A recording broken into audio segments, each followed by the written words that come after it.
Salve, oggi vorrei fare un video particolare per il semplice fatto che vorrei mostrare le mie impostazioni di gioco di MotoGP 25 più un setup che voi potete utilizzare, che appunto ho utilizzato anch'io nel mondiale e che può darvi una mano. Vi ricordo ovviamente di iscrivervi al canale, di lasciare un like, di lasciare volendo anche un commentino e di seguirmi su tutti gli altri social. Direi di partire. Ok ragazzi, eccoci qui nel box della Pramac e vi faccio vedere appunto le mie impostazioni. Direi di partire da quelle generali. Per quanto riguarda l'HUD, qui non c'è tanto da cambiare, vi consiglio appunto la mappa totale. Io personalmente la preferisco così perché voglio vedere un po' dove sono tutti i piloti mentre gioco. E poi come ultima cosa il contatore FPS da 30 server online io l'ho messo su mostra, per il semplice fatto che se noto che ho dei problemi con il gioco o di lag o di FPS lo posso vedere tranquillamente da lì. Quanto riguarda immagine, correzione gamma, qui dipende dal vostro monitor e dalla vostra preferenza. Per quanto riguarda le impostazioni video, qui è molto importante perché allora innanzitutto la sincronizzazione verticale, cioè il VSync, ovviamente disattivato. Per quanto riguarda il resto, io tengo tutto sul basso medio per il semplice fatto che voglio avere tanti FPS. Purtroppo quest'anno il gioco è ottimizzato molto male e quindi rispetto al 24 praticamente se utilizzavo l'impostazione al massimo sul 24 facevo anche 200 anche 300 fps.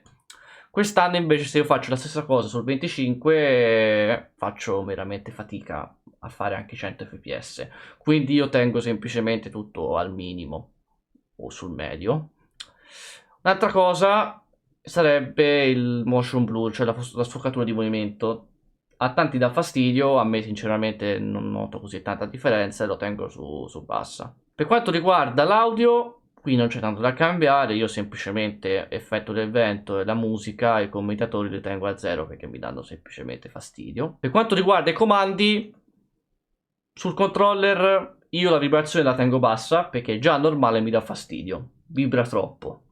Acceleratore R2, frizione con la freccettina in su, freno posteriore con X, freno anteriore con L2, la marcia giù col quadrato, marcia su con il cerchio e l'abbassatore col triangolo. Per quanto riguarda il peso indietro, io ho L1. Perché ho questo peso indietro?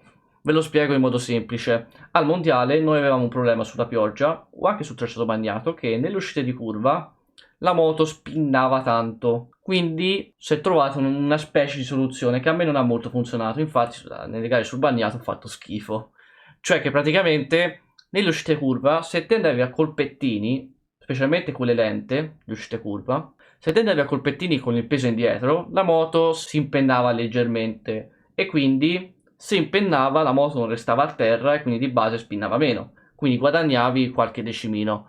A me non ha molto funzionato, ma so che al mondiale qualcuno l'ha utilizzato e ha funzionato. Quanto riguarda gli aiuti, ovviamente qui abbiamo modalità pro, tutto disattivo, cambio manuale, frizione in partenza manuale, elettronica reale, abbassatore manuale, ovviamente manuale perché automatico dà veramente fastidio, cioè te lo attiva dappertutto, quindi vi consiglio di tenerlo manuale.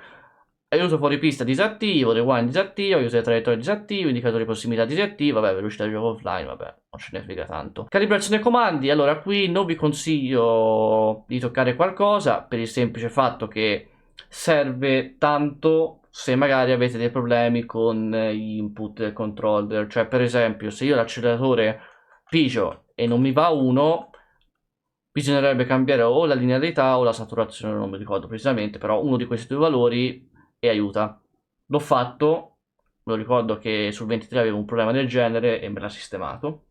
Però per un giocatore normale, cioè per chi non ha problemi con il pad, non vi consiglio di toccare qualcosa. Cioè non si va più veloce toccando queste impostazioni. Direi di passare appunto al setup. Adesso me ne faccio vedere uno che ho utilizzato in una gara del mondiale, più precisamente il Mugello.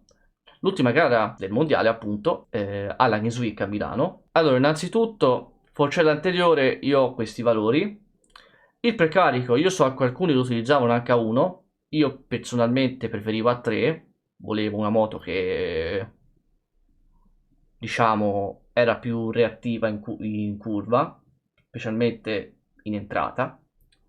E come ultima cosa qui ci sarebbe l'estensione della crociera anteriore. Questo vale sia per il posteriore sia per l'anteriore. Io vi consiglio di tenerla a 1. Perché questa cosa qui? Perché se sapete c'è il problema dello spin in uscita curva, che è molto fastidioso. Per evitare questo problema io ho trovato questa soluzione, cioè che se te metti il valore a 1 non è che rimane a terra la moto, perché se leggete scritto se aumenti questo valore la moto sarà più stabile in accelerazione e frenata evitando impennate. Quindi cosa significa? Significa che la moto sta a terra, se sta a terra spina di più, quindi di base è meglio utilizzarla a 1. Questo discorso appunto vale anche per il posteriore, vedete che io l'ultimo valore ce l'ho a 1. E queste sono le mie sospensioni posteriori. Per quanto riguarda i freni, vale sia per l'anteriore che per il posteriore. Vi consiglio sempre di utilizzare i freni consigliati, quelli con la lampadina. Per quanto riguarda invece l'elettronica, traction ovviamente a 1.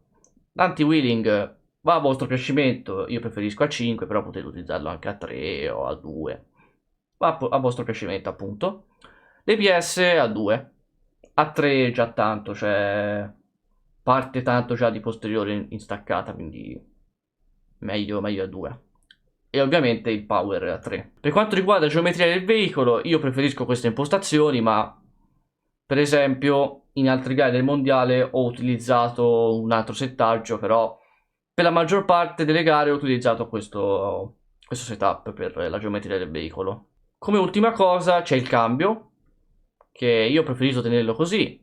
La prima marcia a 4, poi si va in su fino alla terza marcia a 6 e poi si va giù fino alla terza marcia a 3. Il rapporto finale qui cambia a pista, per esempio Mugello io lo tenevo a 2.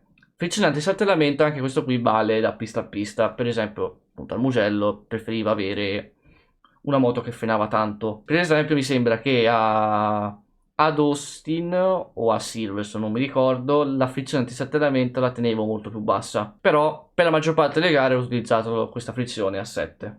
Come ultimissima cosa, ovviamente le gomme, dipende da pista a pista. Per esempio in time attack a Mugello vi consiglio soft. In gara soft vi ammazzate, ve lo dico subito. Ok ragazzi, spero il video vi sia piaciuto. Vi ricordo un'altra volta di lasciarmi un commentino e di farmi sapere se vi sono serviti utili queste impostazioni, e spero di portare altri contenuti sul canale perché non faccio praticamente quasi mai dei video. Volevo portare il Moto eSport Indonesia, però dipende se riuscirò a registrare qualcosa.